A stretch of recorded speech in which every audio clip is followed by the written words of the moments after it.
दोस्तों, भारत और बांग्लादेश के बीच दूसरे टी20 मैच में भारतीय बल्लेबाजों ने बांग्लादेश के गेंदबाजों के परखच्चे उड़ाकर रख दिए और बांग्लादेश के एक एक गेंदबाज को बुरी तरह से धो डाला। क्या है भारत और बांग्लादेश के बीच दूसरे टी20 मैच का पूरा हाइलाइट्स बताएंगे। वीडियो को एक लाइक जरूर करें। दोस्तों, भारत और बांग्लादेश के बीच दूसरा टी20 मैच दिल्ली के अरुण जेटली क्रिकेट स्टेडियम में खेला गया और इस मैच में बांग्लादेश की टीम ने टॉस जीतकर पहले फील्डिंग करने का फैसला किया और भारत को बैटिंग करने का न्योता दिया। और भारतीय टीम के दो विस्फोटक ओपनर अभिषेक शर्मा और संजू सैमसन रनों का पहाड़ खड़ा करने के लिए मैदान पर उतरे और दोनों बल्लेबाज मिलकर पहले ओवर में बांग्लादेश के गेंदबाज मेहंदी हसन मिराज को 10 रन ठोक दिए। लेकिन दूसरे ही ओवर में तस्कीन अहमद ने संजू सैमसन को 10 रन के स्कोर पर कप्तान नजमुल हुसैन संतों के हाथों कैच आउट करा दिया और भारत को पहला झटका दे दिया। संजू के आउट होने के बाद बल्लेबाजी करने के लिए मैदान पर उतरे कप्तान सूर्य कुमार यादव, लेकिन तीसरे ही ओवर में तंजीम हसन ने अभिषेक शर्मा को साकिब के हाथों कैच आउट करा दिया और भारतीय टीम को पावर प्ले में दूसरा झटका दे दिया। लेकिन उसके बाद पारी के 5वें ओवर में मुस्तफिजुर रहमान ने कप्तान सूर्य कुमार यादव को नजमुल हुसैन संतों के हाथों कैच कर दिया और भारतीय टीम के टॉप ऑर्डर को हिलाकर रख दिया और भारत की टीम अपने पावर प्ले में महज 43 रन ही बना सकी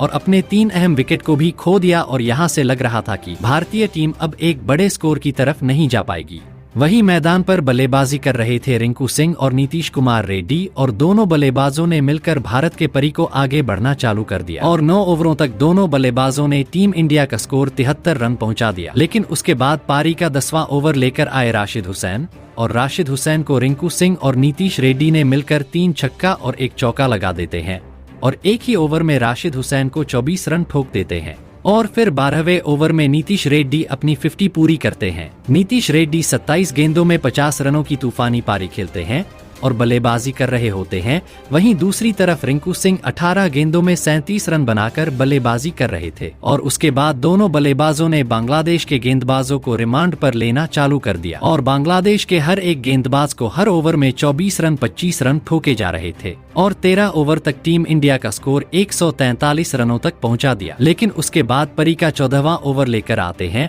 मुस्तफिजुर रहमान और मुस्तफिजुर रहमान सेट बल्लेबाज नीतीश कुमार रेड्डी को मेहंदी हसन मिराज के हाथों कैच आउट करा देते हैं। रेड्डी 34 गेंदों में 74 रन की तूफानी पारी खेलकर आउट होते हैं और उसके बाद मैदान पर उतरते हैं हार्दिक पांड्या और उनका साथ देते हैं रिंकू सिंह और दोनों बल्लेबाज मिलकर 16 ओवर तक टीम का स्कोर 4 विकेट के नुकसान पर 182 रन पहुंचा देते हैं और उसी ओवर में रिंकू सिंह अपनी 50 भी पूरी करते हैं। लेकिन उसके बाद परी का 17वां ओवर लेकर आते हैं तस्कीन अहमद और तस्कीन अहमद सेठ बल्लेबाज रिंकू सिंह को 53 रन के स्कोर पर जाकिर अली के हाथों कैच आउट करा देते हैं और भारतीय टीम को 5वां झटका दे देते हैं और उसके बाद 19वें ओवर में तंजीम हसन रियान पराग को साकिब के हाथों कैच आउट करा देते हैं और भारतीय टीम को 6ठा झटका दे देते हैं और उसके बाद फिर से 20वें ओवर में राशिद हुसैन भारतीय टीम को एक ही ओवर में 3 झटके देकर बांग्लादेश को मैच में वापसी कराते हैं और भारत की टीम अपने 20 ओवर में 9 विकेट के नुकसान पर 221 रन बनाने में सफल रहती है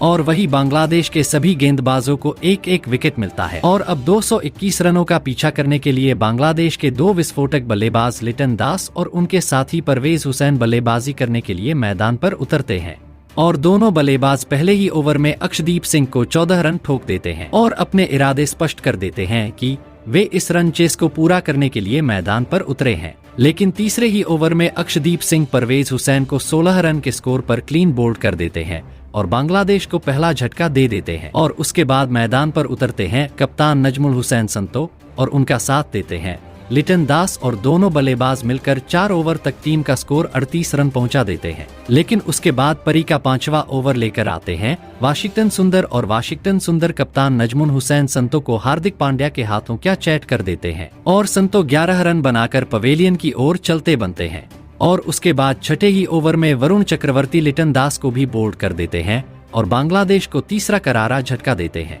लेकिन 7वें ओवर में अभिषेक शर्मा बांग्लादेश के एक और बल्लेबाज तौहीद हरदोई को क्लीन बोल्ड कर देते हैं और 8 ओवर तक बांग्लादेश की टीम 4 विकेट के नुकसान पर 58 रन बनाने में सफल रहती है और मैदान पर बल्लेबाजी कर रहे होते हैं मेहंदी हसन मिराज और महमूदुल्लाह और अब यहां से बांग्लादेश को जीत के लिए 68 गेंदों में 164 रनों की जरूरत रहती है। लेकिन उसके बाद बांग्लादेश का एक भी बल्लेबाज मैदान पर नहीं टिक पाता है और 11वें ओवर में रियान पराग मेहंदी हसन मिराज को आउट कर देते हैं और फिर 12वें ओवर में मयंक यादव जाकिर अली को वाशिंगटन सुंदर के हाथों कैच आउट करा देते। फिर 14वें ओवर में वरुण चक्रवर्ती राशिद हुसैन को हार्दिक पांड्या के हाथों के कैच आउट करा देते हैं और 16 ओवर तक बांग्लादेश की टीम 110 रन के स्कोर पर अपने 7 विकेट खो देता है। हालांकि एक तरफ से महमूदुल्लाह एक छोर संभालकर खड़े रहते हैं और 36 रनों पर बल्लेबाजी कर रहे होते हैं, लेकिन उसके बाद पारी के 18वें ओवर में नीतीश रेड्डी तंजीम हसन को हार्दिक पांड्या के हाथों कैच आउट कर देते हैं और बांग्लादेश को 8वां झटका दे देते हैं। और अब यहां से बांग्लादेश की टीम को 8 गेंदों में 98 रनों की जरूरत रहती है